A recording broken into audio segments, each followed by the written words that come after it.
Hey, friend, I'm Big Dan Caldwell. I'm a business and life coach here working with Keller Williams of Southern Arizona. And every morning, my agents and I get together on a Zoom call and we discuss business.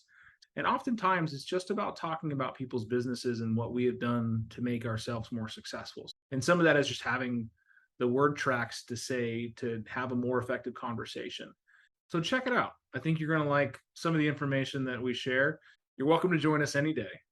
The link is in the comments down below. If you have any questions, please reach out to me directly. Thanks so much. What is your job as a listing agent?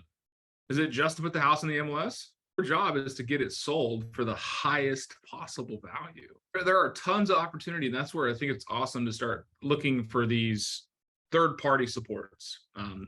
So it goes to remind us that even in situations where we're doing something personally, there is an opportunity to provide value to the people around us and help take that weight off their shoulders. Now, as a realtor, I'm not getting paid. I provided this immense value that took this weight off of their shoulders. How does that look when it comes time to referring an agent or when it comes to using an agent? The conversations we have every day have opportunities in them every single day. I have been in hoarder houses. I have been in cat houses. I have been in houses that make me want to go home and shower and bleach. And each one of them had somebody at the center of it that needed help. And it may look like a monumental task. It may look like an absolute impossible ordeal, but it is on us as professionals to provide a resource to help them navigate it. That's why it's super important that you build a network of people that you can use or refer out to your client base to add additional value. That's what I want to talk about this morning was kind of our strategic partners. You heard me say it earlier, strategic partners. What are strategic partners? Any vendor that can help us get the job done. That's the simplest way of putting it, right? Now, let's start naming off. What should your strategic partners be? What's the first one? Lender? Lender. I mean, that's pretty easy. How often are you going to be referring a business to a lender, right? Would you rather than be a partner in your business? If you're just shooting by the hip on any lender out there or any loan officer in the world, you're probably not going to build a relationship with one where you can really recommend them at a high level. What's the second one? Title company. Right? Why is that important, Edward? It's important because they're going to be handling all your transactions. A big part of what we do is paperwork. So we want to make sure we have the right people helping us build that system in place where we can have repeatable and referable experiences. If you don't know what to expect, how can you help your clients navigate it? Beyond this, this is where it starts getting choppy. What's the next strategic partnership you need to have? Maybe a home inspector. Home inspector, right? Now we just pretty much follow the process of the real estate train. Okay, what are we doing every contract? Well, first we have to get pre-qualified. There's our lender. Second, once we're under contract, we have to make sure we've got our title company in line to make sure they do paperwork. Then we got inspections. So we probably need a home inspector, a roof inspector, HVAC inspector, plumbing inspector, sewer inspector. Typically those are one and the same, but you may find a company that just does above ground and some that does underground. You might need a foundation person. You might want to have an engineer that can do engineering certifications for manufactured homes, mold, pest, pool. So pretty much as you're building your strategic partnership list, I want you to think about every step in our transactions. And do you have somebody in order of those? Do you know an appraisal company? Well, Dan, I don't have to talk to the appraisal companies. Well, you do. What if you have a cash buyer, Rosa, that wants to put an appraisal on a house, Rosa? Do you have somebody lined up that you can call and say, hey, or text or email? If you don't, you've got partners like me that have a ton of these resources, but how do you build your business? You build your own list.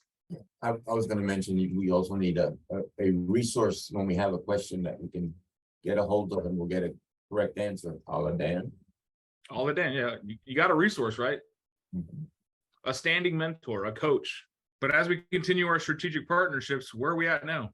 We're through the transaction. We've got the appraisal. We've gotten the inspection. What's left? Home warranty. Home warranty, right?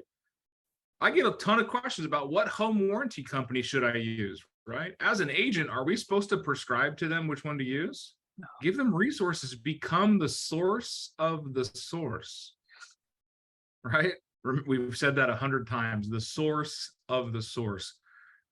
Be the database of people they can talk to get information, right? There are hundreds of home warranty companies. We're partnered with one of them.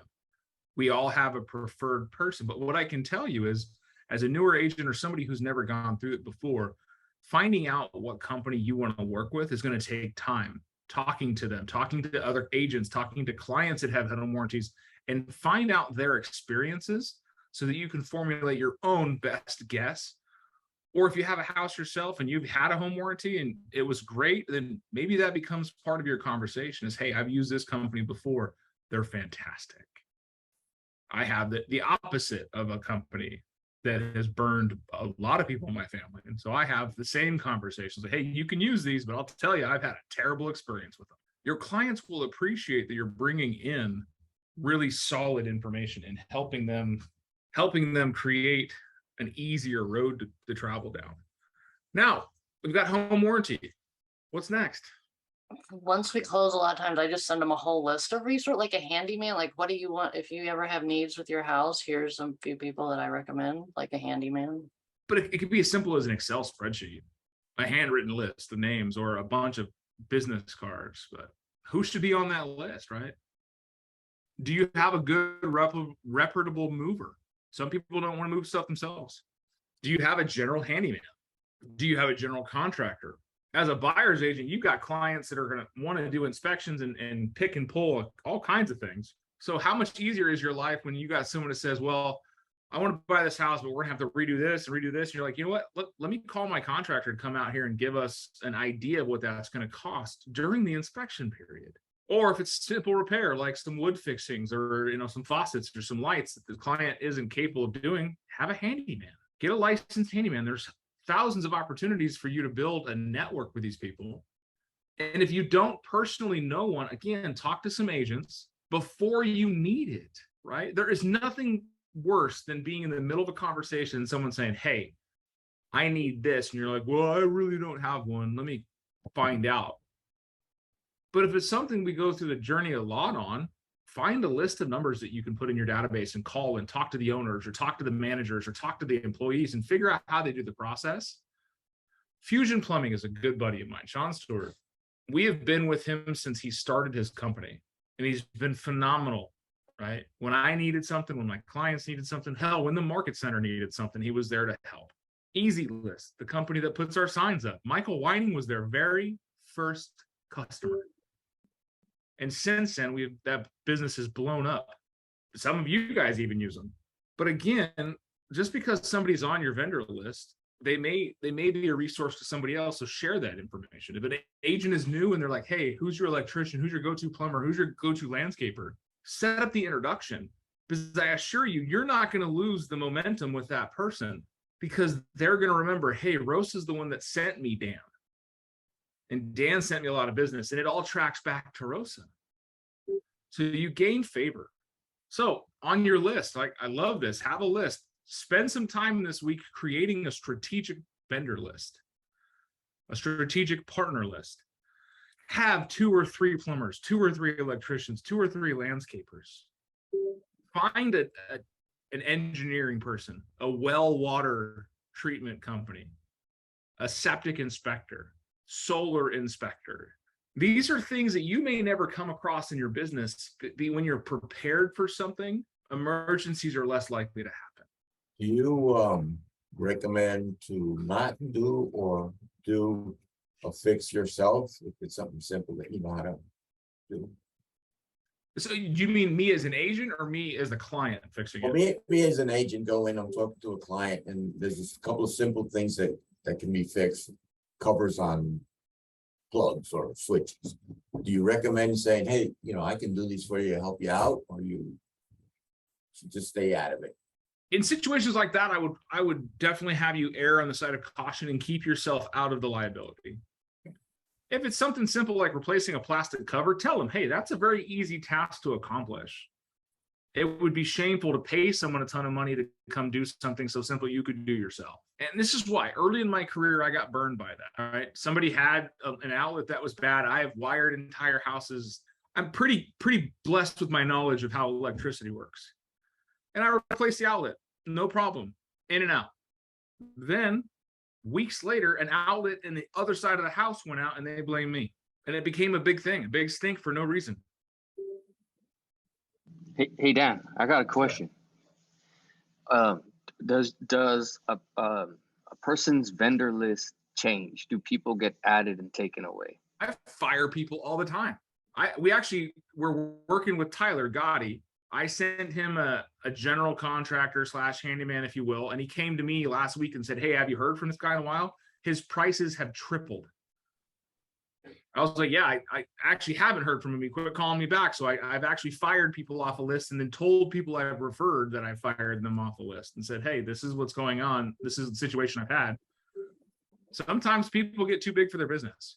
There is loyalty in my life. You know, guys, you know, I'm very big on loyalty, but when it comes down to it, my clients are first. And if a vendor wants to change the way they're doing something, a strategic partner wants to change their business model, or they want to just drastically discount their service, then I'm going to have a really solid look at why I'm doing business with them and what's it benefiting to me.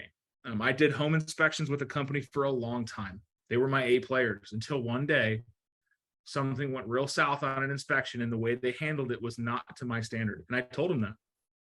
And since then, I have quit using them. I have quit referring them. It's important to review your list constantly, because if it's not working for your business development, it might be time to change them. Just because you've done a bunch of business with them, and here's the saying where it comes from. Just because they were with you on the ride to where you're at, doesn't mean they have a seat on the bus for where you're going. Just because somebody's been with you from when you started does not mean they belong with you where you're going. And I hope they do. I hope the people you put in your lives are worth staying there forever. And I hope these people help build a huge business around with you. But if they challenge your morals and ethics and they challenge the way you want your clients taken care of, then I would challenge them being on my list. I hope that puts some homework for you guys today. As you're working through your days and finding those opportunities, call them, talk to them, make networking friends, right? This is all part of prospecting.